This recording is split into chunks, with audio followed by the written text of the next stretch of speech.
కర్ణాటకలో విహారయాత్రకు వెళ్లిన ఓ మహిళ ఏనుగుల మధ్యలో జరిగిన ఘర్షణలో ప్రాణాలు కోల్పోయింది.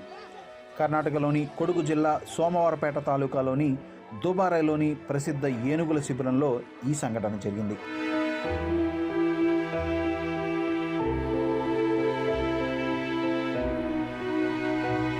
ఏనుగుల మధ్య జరిగిన ఘర్షణలో ఒక మహిళ ప్రాణాలు కోల్పోయింది. దానికి సంబంధించిన ఒక వీడియో సోషల్ మీడియాలో ఇప్పుడు వైరల్గా మారింది. తమిళనాడుకు చెందిన జిష్ణు అనే మహిళ తన భర్త కుమార్తెతో కలిసి పర్యటనకు వచ్చింది. ఏనుగుల మధ్య జరిగిన ఘర్షణలో జిష్ణు ప్రాణాలు కోల్పోయింది.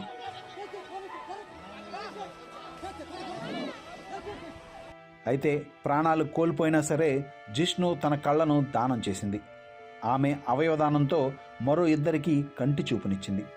విషాద సమయంలో మానవతా దృక్పథంతో వ్యవహరించిన కుటుంబ సభ్యులను పలువురు అభినందిస్తున్నారు. எலிஃபென்ட் கேம்ப் பார்க்கறதுக்காக வந்தோம். ஸோ அங்கே எலிஃபென்ட் பாத்திங் ஆக்டிவிட்டிலாம் பண்ணுறாங்க, எல்லோரும் பண்ணுறாங்க.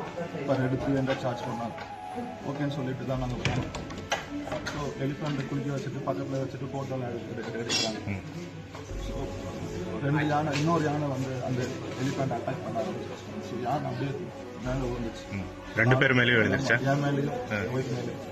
நான் டாக்டர் கையில் வச்சு நான் தப்பிச்சு வெளியே வந்து எங்கே அடிபட்டிருக்க? அவங்களால வர முடியல.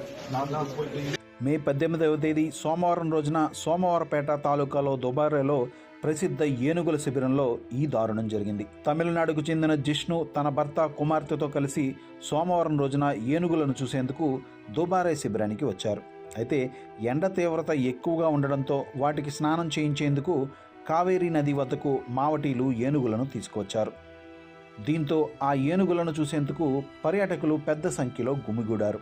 అయితే ఈ సమయంలో పర్యాటకులు ఏనుగులకు ఆహారాన్ని అందిస్తుండడంతో వాటి మధ్య ఘర్షణ ఏర్పడింది. కంజన్, మార్తాండా అనే ఏనుగులు ఒకదానిపై మరొకటి దాడి చేసుకున్నాయి. ఈ ఘటనలో మార్తాండా అనే ఏనుగు కింద పడిపోయింది జిష్ణు. ఆ సమయంలో అక్కడే ఉన్న జిష్ణుపై ఏనుగు పడటంతో ఆమె ప్రాణాలు కోల్పోయారు. ఘటనా సమయంలో సుమారుగా 100 మందికి పైగా పర్యాటకులు అక్కడ ఉన్నారు. ఇక్కడ పరిస్థితిని అదుపులోకి తీసుకొచ్చేందుకు మావటి వారికి సుమారుగా 10 నిమిషాల సమయం పట్టింది. ఈ ఘటన తర్వాత పర్యాటకులు ఆ ప్రాంతానికి రావడాన్ని 2 రోజుల పాటు ఆ ప్రాంతాన్ని నిషేధించారు. సంఘటనా స్థలాన్ని సందర్శించిన మడికేరి డిప్యూటీ కన్జర్వేటర్ మహిళా మృతికి సంతాపం వ్యక్తం చేశారు. జిష్ణు కుటుంబానికి 20 లక్షల పరిహారం ప్రకటించారు.